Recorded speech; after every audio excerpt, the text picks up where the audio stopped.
We're joined by Andrew Economos, the head of sovereign and institutional strategy for Asia, ex-Japan at JPMorgan Asset Management. Many thanks for coming in, Andrew, today.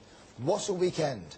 Let's go with, first of all, the election reaction for you. As an investor in sovereign debt in Asia, how should we interpret French, Greece, Germans' concern of the North election result? I was shocked over this weekend to find out that there's political instability in Europe and Eurozone is still in crisis. And I mean to be very cynical and very sarcastic about that, because in reality, I think most of this was fully discounted. We're moving from Mercosur to Mercoland, and Mercoland is going to be just as cooperative and a coalition as the rest of it. You think so? Darn the Greeks, they could have pulled together a better coalition, but that's a different issue entirely. Yeah, I think they will. I think once Mr. Hollande gets behind the levers of the economy, he's going to realize how grim things really are, and as a result, he has no choice but to follow through austerity. He will be pushing very hard, though, on growth versus austerity, and I think the Germans are already starting to show that they're amenable to that shift in policy and philosophy. What about the Greek story? I mean, clearly there is no, it's the unknown. Not really. I don't get too excited about it because politics makes strange bedfellows. So you're going to see some kind of strange coalition of communists, hard right, and somewhere in the left and in the center, and they're going to pull together a coalition government because at the end of the day, all the Greeks from left to right, or almost all of them, want to maintain their place in the Eurozone, and they want to stay in the Euro. So I think they're going to come together as well. We're going to see some jockeying for position, some king-making. And going back to France for just a moment, sure, we've seen the presidential elections, but we still have regional elections. And you could see some gridlock come into play there, which will really slow down Hollande's reformist views. How does it affect your investment thinking? Well, I think, in your space that you do. Yeah, I think the politics were pretty well discounted. In fact, I think that the bad news is out. As you know, to paraphrase Minsky, the economist, I worry when there's nothing to worry about, and right now there's plenty to worry about. I think the real issue in terms of what I'm thinking is that the bad news is out. It's time to start getting more constructive on risk assets. We should have one more deflation scare. We're getting it right now in the macro data. Where from? I think we're getting it across the board. From the Eurozone, as we all know, very well discounted. From the U.S. with slowing growth. That credit transmission mechanism from the Fed to Main Street is not working quite as effectively. We saw it with 30-year mortgage rates plunge below 4, and we're seeing the 10-year pegged with a one handle, 195, 190 thereabouts in the United States. That tells me the world still does not buy the pickup in economic growth, and if it does come, it will be anemic. So was the worst result? You say it was priced in France, more or less priced in Greece, even though it was not the result they wanted. Yeah. The U.S. jobs, was that a bigger shock?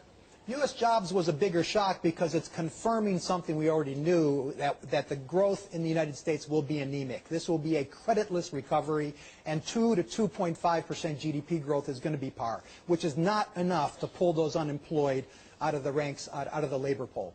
Andrew, we mentioned before the U.S. and, of course, also the European crisis. You're upbeat on India. You're particularly upbeat on China as regards a rally, but you are avoiding cash. India first, though. Well, you know, we have the Eurozone and we have the United States, which is kind of holding back economic growth. So all the hopes were pinned on China and India and the emerging markets in general. They failed to materialize. As a result, people have gotten a little bit depressed, disappointed.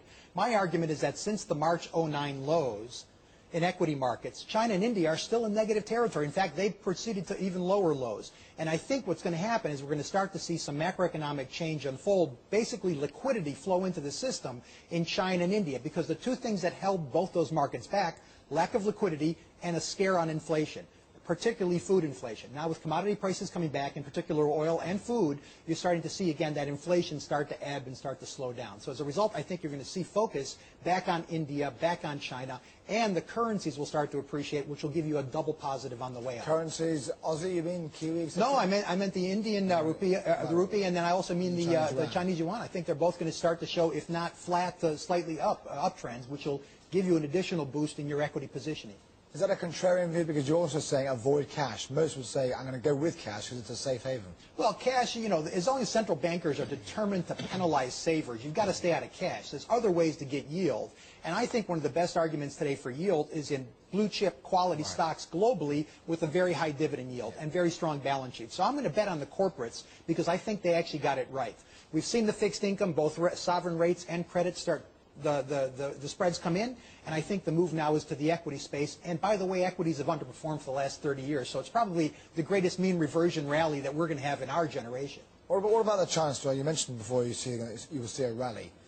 Do you think perhaps, again, the valuations in the financials, property stocks, which are seeing perhaps as a concern right now are good areas to go for? Yeah, they are. I think you've got to go to the high beta sectors of the China economy, notably the ones that have been the most distressed, as you said, financials, the banks, as well as the property counters, higher quality property counters. And I think that's where you're going to get the best valuation and the best earnings upside, because despite all the macroeconomic chaos that we've seen around the world, the Chinese have been handling their ship relatively well. Not good, but they're the best of the bunch right now in terms of their ability and the financial wherewithal they have to manage their economy. Quantitative easing, it seems that it's been tipped for June now from the US again. That will instigate capital inflows into the emerging markets. How damaging or the opposite will that be? Well, I think the very argument that we're talking about quantitative easing again tells you how serious the deflation is globally and how determined the central bankers are across the board to avoid that deflation, which means we're going to see much more liquidity in the system come hell or high water. In other words, just ask yourself a simple question. With bond yields so low and emerging market assets high, why is the Fed still easing? Why is the ECB still talking about easing? And why is the PBOC and the RBI in India and the RBA in Australia continuing to flood the market with liquidity? They got it. They understand it. You know, the sell-off that we're seeing, the worst in Asia since November of last year, is this just a 5 to 10% correction, or is this something a little bit heavier? I think it's a 7 to 10% correction, and it's basically on the back of economics. This is the deflation story coming back and rearing its ugly head. I think the politics were just a nifty little excuse for us to go run and hide under the risk-off rock, but at the end of the day, I think this is all about economic growth. And when those numbers start to improve, I think you'll see the risk-on trade back in. I should point out that turnover has risen significantly in sell day as opposed to buy day. So what does that tell you about investor sentiment? It tells me that there were some late entrants to the marketplace. They've been buying recently, and then they're very loose holders up at the top, so they tend to get shaken out very quickly. And what does this mean for the European trading day? You and I were talking offline just a little bit about what is this going to mean for the European markets when they open. I have to imagine that for the past 6 weeks, we've seen declines. So much of this Hollande victory is more or less priced in, perhaps, though his campaign promises are not, though. Well, specific short term is by 10:30, 11 o'clock, after the sell-off is done, London time, you'll start to see a recovery in the markets, is my guess. It means a lot of it got discounted. The last loose sellers will be out. But more importantly, we're finally changing the terms of the debate. We're getting away from austerity to growth. That's a good thing. We're getting rid of these guys at the top. They were never leaders anyways. They were politicians. That's another good thing. And finally, we're getting back to this idea of, what do we do right to get the economy going again? That's a good question. What has been priced into the markets? Because this morning, waking up to some of these brokerage notes, they're basically saying, yes, we knew Hollande was going to win, but it's more the, I guess, the decisions over in Greece that's more concerning, because you have this really far left party that has won the second most votes in Parliament. So what does that mean for bailout, for austerity, and Greece? I think Greece, and here don't underestimate the status quo. The G20's resolve to keep the system together. And Greece is part of that. They will stay in this overall Eurozone. They want to be in the Euro. So despite the fact that you've got these extremist parties, it just means that there's going to be more and more gridlock in Greece, which is probably not a bad thing. You don't want any. You don't want. You don't want an extremist. You don't want an extreme left or extreme right, because that's the problem, right? You start to get issues. As well, that you would be keen to see the departure of Angela Merkel. Yeah. For you. Why is that? Because she seems to be the one who's holding it all together. When we look back in the history of crises, especially these macroeconomic crises, you have to have three things, right? What happens is you've got to restructure your debt, you've got to rebalance your economy, then you need a regime change. We've done 9 of the regime change in the Eurozone. We need a few more. And to change the terms of the debate away from austerity to growth, which is what we all agreed months ago that was necessary, you've got to get the austerity chief out of the board. They cut cost to nothing. I mean, to get growth, it's easy to say it, but to do it, it's going to be pretty hard. It has to include austerity. Well, you've heard it here first. The Greek solution is debt repudiation or debt forgiveness. They just can't handle the debt. Let's get on with that. Let's turn to Spain, Italy, and the rest of them. Then you've got to go to a pro-growth policy, because you've got a real economy. You've got real economies there. And I think they can recover. No doubt, to have Hollande get into a position where, of course, Merkel has extended the invite for him to go to Berlin. And the idea being to focus on growth strategy, that is going to be hard to soften Angela's stance on austerity. I just don't see it happening anytime soon. I don't see her out of the picture either. I think she can't for political reasons, but I see her underlings, and notably Schäuble, her Minister of Finance, out there starting to talk about some very interesting policy changes. With the Spaniards, he's talking about taking all this bad loans, putting it into asset management companies, and pushing the debt out, right? And with the rest of the world, the rest of Europe, he's starting to talk about pro-growth. I'm wondering, Andrew, if we enter a new phase of sovereign risk here, does this up the ante in terms of the risk the sovereign risk in the marketplace. There is so much sovereign risk already out there, Zeb. I just don't know how we can go to like DEFCON 3 at this point, right? Basically, the politicians have done every boneheaded move possible, and we're still like holding the world together. So I think don't underestimate the resolve again of the G20 to hold this together. They're going to change the rules. They're going to move the goalposts. They're going to do what it takes to get it going because they're trying to buy time. And by buying time, it allows the economies naturally to start picking up. That's been the great fear, which is why we're getting a deflation scare today. Sorry, Nick. Sorry, I was going to say, is 2012 a repeat of 2011? No, I think 2012 will be much more constructive, and I think we'll probably see closer to a recovery in the market. What makes it constructive, though? I think most of the bad news is out. I mean, anything in terms of the economies, we've seen very slow. But Spain might need a fourth bailout. I mean, you think we're not even there yet. I don't think Spain needs a bailout. My guess is that the bad news on Spain, if they can move some of those bad property loans to these asset management companies, take them off balance sheet and buy time, I think Spain has a strong enough economy to make the recovery. Renege their negotiations on their existing bailout. I mean, they've been bailed out twice. They are going to renege on those austerity terms for sure.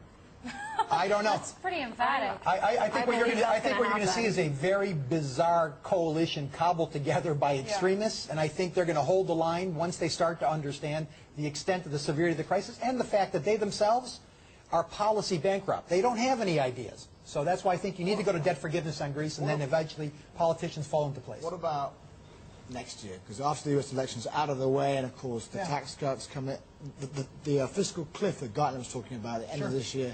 Surely next year is even more of a concern as the U.S. begins to face its problems.